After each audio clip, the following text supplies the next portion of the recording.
muster. Britain will not see reason until she has suffered the first blows, said Goebbels. On August the 1st, Hitler signed the order for airstrikes against British cities. Now that the war had come to Britain, Delmer's talks on the BBC German service excited him much more than reporting. Here was a chance to really help the cause, to use his knowledge of Germany to undermine the Nazis. When he was asked to lecture on the German BBC, it felt like being given a knighthood. Delmer was no longer just reporting, he was subverting. But not everyone was impressed with his performances. Since the war began, Delmer had been asking to join the intelligence services. Wasn't he perfect? He knew the Nazi elites and understood the country. But would the mysterious they give me a chance to do a secret job? Would they be ready to make use of me? For even though he heard he had come close, he was ultimately rejected. He never knew precisely why, but felt that his very closeness to the Nazis made him suspect, that being born in Berlin militated against me. His frustration was not only personal, it was professional. Delmer thought the BBC German services strategy all wrong. He believed it was full of worthy intellectual émigrés who wanted to convert ordinary Germans to their high ideals.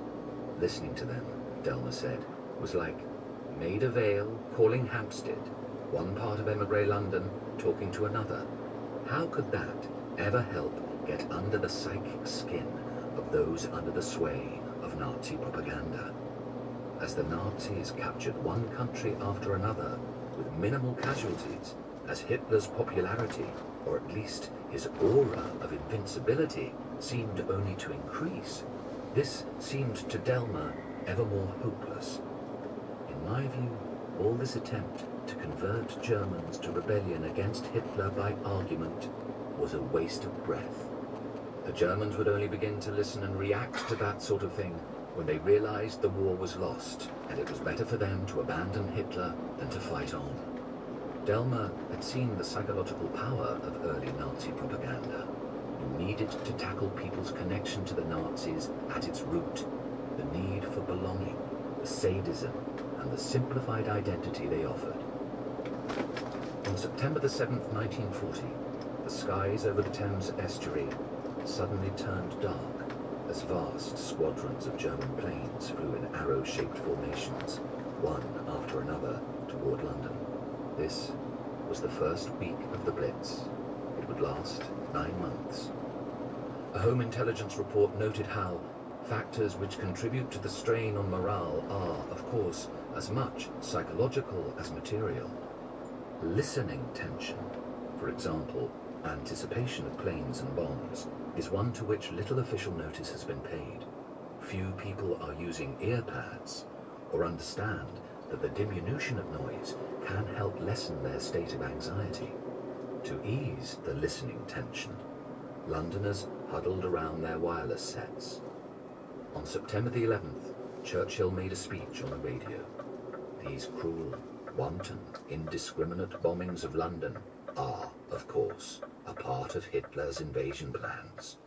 He hopes, by killing large numbers of civilians and women and children, that he will terrorize and cow the people of this mighty imperial city.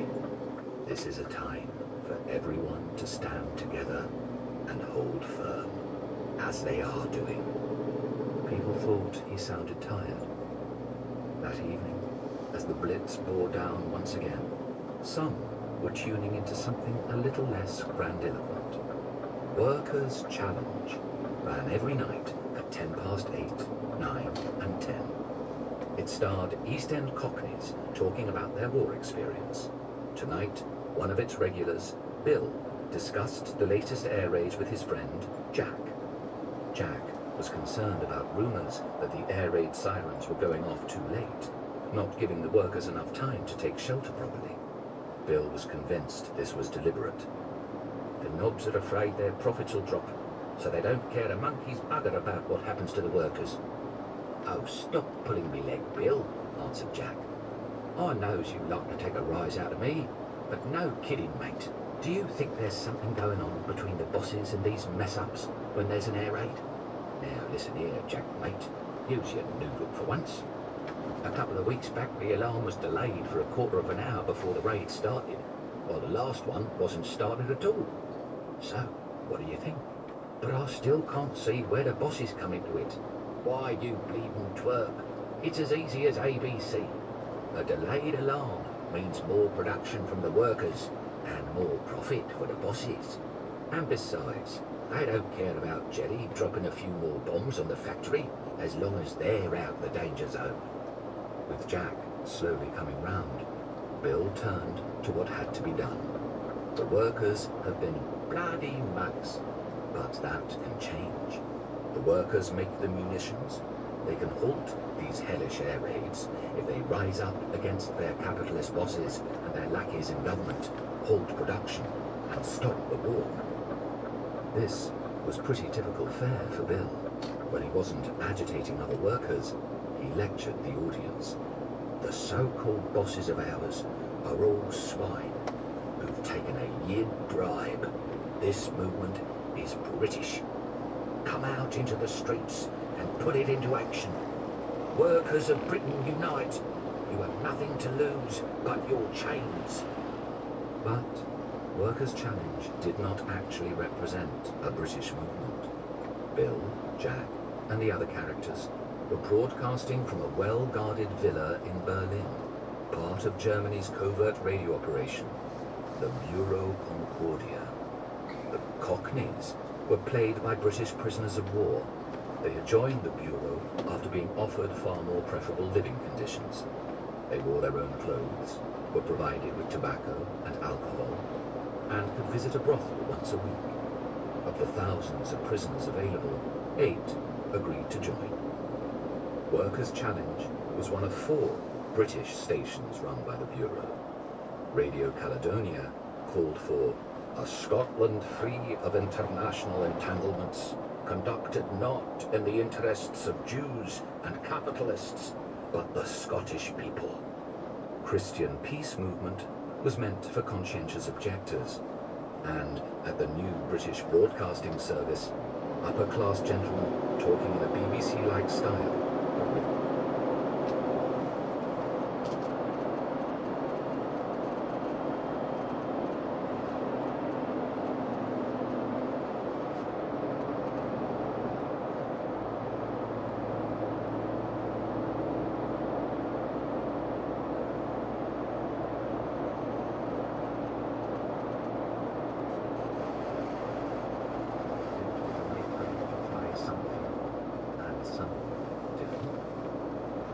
This was when Sefton Delman received a telegram.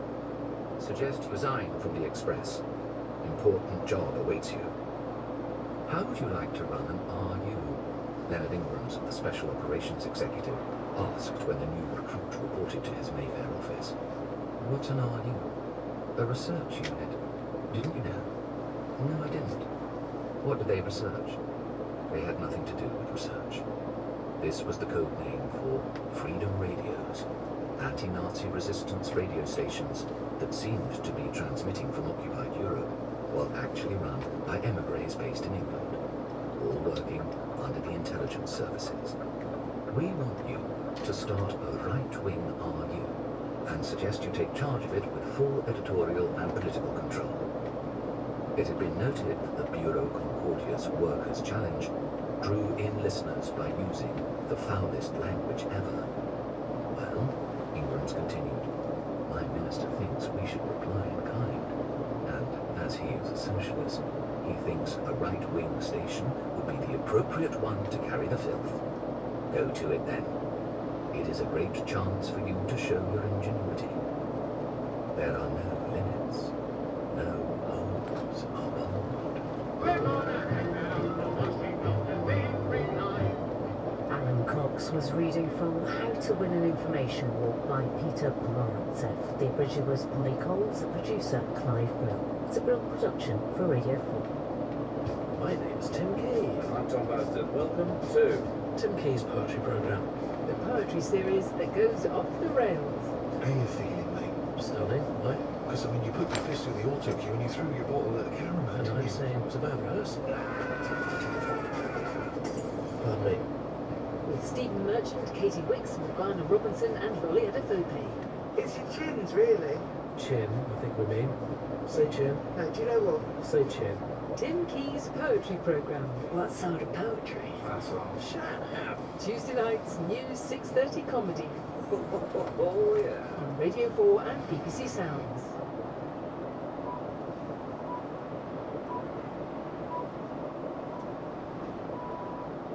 BBC News at 10 o'clock. The government will today introduce legislation to establish the first independent regulator of men's football in England. The Football Governance Bill will allow the new watchdog to impose a financial settlement on the Premier League and the English Football League after years of stalled talks. The chairman of the EFL, Richard Parry, said it was clear a new approach was needed. It's a sad day that football needs this. We've had 30 years to get our act together properly and haven't. And we don't fear better regulation. The more sustainable the clubs are, the better the long-term investors will come in. There's too much betting the house, there's too much overspending. I think things need to be reined in and controlled and in a better environment. Israeli negotiators are due to begin talks in Qatar in a fresh attempt to secure a ceasefire deal with Hamas in Gaza. Both sides are under pressure to halt the fighting to allow aid into the territory. The Shadow Chancellor, Rachel Reeves, will give a speech to business leaders today where she's expected to promise a new chapter in Britain's economic history. The Conservatives say Labour has no plan, just more taxes. MPs have rejected all 10 changes made by the House of Lords to the Rwanda Bill, which aims to give the government the power to deport some asylum seekers to the East African country. The legislation will return to the Lords tomorrow. A survey has suggested that only half of local roads in England and Wales are deemed to be in good condition because of the rising number of potholes. The Asphalt Industry Alliance says more than 107,000 miles of roads need to be rebuilt within the next 15 years. A pair of ruby red slippers famously worn by Judy Garland in The Wizard of Oz is going on a world tour before being sold at auction in December. The shoes are one of 4 surviving pairs used in the 1939 film and have an estimated value of £2.75 million. BBC News. Folk horror inspired by Hans Christian Andersen comes to Radio 4 for our drama this afternoon. Esme is meeting the parents on a break from hell with her boyfriend. She's desperate to impress, but a dark family secret's revealed that makes that the least of her worries. The mini break is at 2:15. Now then, it's time for Woman's Hour with Emma Barnett. Good morning and welcome to the programme. Today I'm going to try to get to grips with the plans of the woman hoping to be this country's first female Chancellor, as Rachel Reeves steps up. The actor and healthcare assistant Vicky Knight will be here to explain why she is reliving the experience of a fire in her grandfather's pub, which left her badly burned and bereaved in a new, powerful film. And as Denmark extends military conscription to women for the first time, we look at the detail and question what this means for equality and security. But I'm also going to be joined today by a novelist who has turned her writing energies and focus towards her own life. Leslie Pierce, who once made shepherd's pie for one young David Bowie and has fond memories of the summer of love in 60s London, has also faced her own share of heartache, having struggled to make ends meet and giving up her firstborn son, whom she had very young indeed. But when reading her book, one of her grandchildren remarked that the details about her recreational drug use were quite a thing to read about your granny, to which Leslie retorted, "I'm not your average granny." Quite. I hope to be able to say that myself perhaps in the future, but this is your opportunity now and today to share things you have discovered about the women in your life that have surprised you. How did you find out? What did you find out? Well, what to wish next? Maybe you do. As always, I give that option to remain anonymous, but the numbers you need to get in touch when thinking of things you've discovered about the women in your life that you weren't expecting are 84844, that's the text number, on social media at BBC Woman's Hour, or email me through the Woman's Hour website, you know I want to hear from you, or a WhatsApp message or a voice note, 03700 100 444. Just watch those data charges and I'll be waiting to hear what you have to say throughout the programme, and anything else you want to comment on, as you often do, please do get in touch.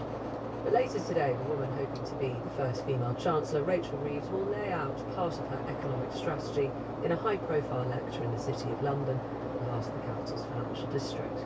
The May's lecture has long been an opportunity for would-be future Chancellors to establish their economic plans for the country.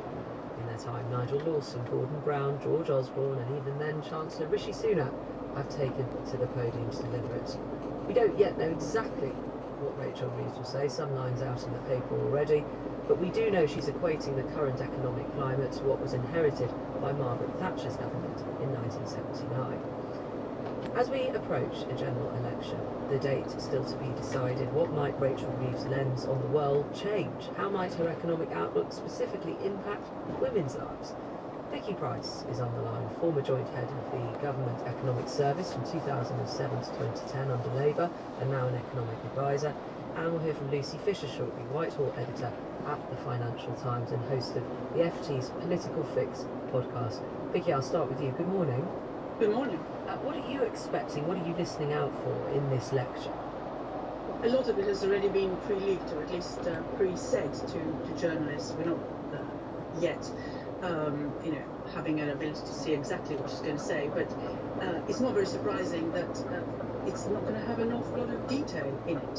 What she's talking about is pushing the economy to become more productive, and looking at the institutions that exist at present, such as the Bank of England and the Office of Budget Responsibility and the Treasury, to see how their activities can be pushed to encourage more growth in the economy and perhaps be more focused on that in the future than has been the case so far. How exactly that will be achieved, we don't know, but there have been all sorts of suggestions that Labour itself seems to be going for, which includes sort of centralising a little bit some of that policy making and having the Treasury in fact become more focused itself on growth rather than just a spending department. What would that mean for people's lives, a Treasury department more focused on growth? Because that to some may sound like, and I don't want to be too casual about it, but rearranging the deck chairs of state machinery. What does it actually mean? You're quite right about that, and it needs to be properly explained, because what used to happen, or certainly happened during the last part of the Labour rule up to 2010, is that there was a pretty powerful unit within the Treasury which was coordinating what various departments were doing, not just on the spending side, but also the policies they were putting in place in order to achieve various objectives the government had set. Those objectives could be improving the position of children, so child prosperity more generally, which was distributed among loads of different departments. The question is, how can you bring these various departments together to make sure that one bit of spending or one bit of policy, which may not require spending, but it could just be changing, let's say, the curriculum in schools, would not be offset by something else that may be happening in a different department which also looked after children as part of its overall remit. So that was actually quite useful, because there were boards put together to ensure that that was the case, presenting to this unit in the Treasury, which was working quite closely to number 10, and making sure that they were monitoring whether some of those objectives were achieved. This is what I think Rachel Reeves refers to when she talks about sort of mission push for various sort of intentions that the government has. So there's a mission which you need to achieve, and you need to monitor and measure it. Now, all that was abandoned with the coalition and beyond, and there hasn't been a strong unit that coordinates things. And one of the main ones, number one in fact, was productivity. That was myself the senior responsible officer for, and that looked at the government departments that mattered, making sure that we all pushed in the same direction. Productivity actually was growing quite fast over that period. So I think that's what she's referring to. And I've also heard Gordon Brown say something similar in an event the other day. So recreating this, even a National Economic Council that was focusing on this. I think that's where they're moving, to centralise things a little bit more and really push various government departments to do the right thing. It isn't costly. It just means that you have better coordination. But I'm still sceptical about what it might achieve. It will take time for that to happen if there is no money actually to do anything major about investing in Labour. I suppose I'm awaiting that detail, but we've also heard this phrase securonomics, but referred to Rachel Reeves' vision, economic vision. Do you understand what that means? it's a very interesting phrase, and she's used it a lot. I've been reading her book, which is The Women Who Made Wanted Economics, and Securonomics is mentioned a number of times under different guises. So one is to just take away the insecurity that we have right now. It is true there has been quite a lot of ups and downs in the economy, but of course a lot of it has been due to geopolitics. But nevertheless, I think what she's trying to say is that we want to give security to families, security to the economy. We want to make the most of new opportunities. And she mentioned inclusive growth, which at least gives a little bit of a hint that perhaps women will also be looked at a little bit more as a result of that. But I will quote, "It is an approach that I call securonomics because it addresses the cares and concerns of families like the ones she's been meeting in her constituency." But it doesn't explain how, except using supply-side economics. And what that means is basically encouraging firms to invest more, encouraging skills perhaps, or encouraging things that will lead to faster growth, rather than, since they're having money, spending directly in order to get to that point. So she's talking about partnerships and ensuring that households are not faced again with the types of cost of living crisis that we've just had. How she'll achieve that, I do not know. Well, thank you for telling us what we do know and also outlining some of the questions, because Lucy Fisher, to welcome you, Whitehall editor for Financial Times. There have been words like radical and reset and this is going to be an overhaul today, and yet what we're hearing now, some of it sounds like New Labour coming back with some of the plans potentially of what we do know, but also phrases like securonomics perhaps don't sound that radical. I don't know. No, I think that's right. I think what Rachel Reeves will be stressing tonight is a sense of restoring stability to the economy. She'll talk about the importance of building on the strength of existing institutions. And while Labour does have some very interesting reforms around planning system and employment law, I think she will make clear that a stable base for the economy is needed from which those reforms can be introduced. And I think if you step back, this is all about trying to ward off the imminent Tory attack line in the general election, that Labour can't be trusted with the public finances, can't be trusted with the keys to the car, and will always be at risk of imposing a tax bombshell on the public. So I think, she's tried to nurture this image of being the Iron Chancellor in waiting, always ready to say no to colleagues when it comes to requests for new spending, in order to try and ward off those attacks and steady nerves after such a period of flux with the Ukraine war, with the pandemic, the sort of shocks we've seen to energy prices, problems with global supply chains, that now a period of stability and calm would preside under Labour. Is she to be trusted? There have been accusations, I believe they appeared first in your paper in the Financial Times, around that book that was just quoted from. There were accusations of plagiarism, which were denied. She did admit she should have done better after it emerged. Some of her passages of her book were lifted from other sources without acknowledgement. Has that damaged her? Well, I was really interested in how that story played. It was more than around 20 passages that appeared to have been lifted from other works without acknowledgement in this book. To my mind, the fact that it didn't do her more damage, it is undeniably incredibly embarrassing for her. It's always brought up at the dispatch box by Jeremy Hunt, making little digs at her. You can see her grimace. It's clearly very humiliating. But I'm interested it didn't damage her more, and I think that speaks to the idea that this is a first offence for her, that she has crafted this image of respectability, of seriousness, sobriety. We know she's a former Bank of England economist with her own credentials on the economy.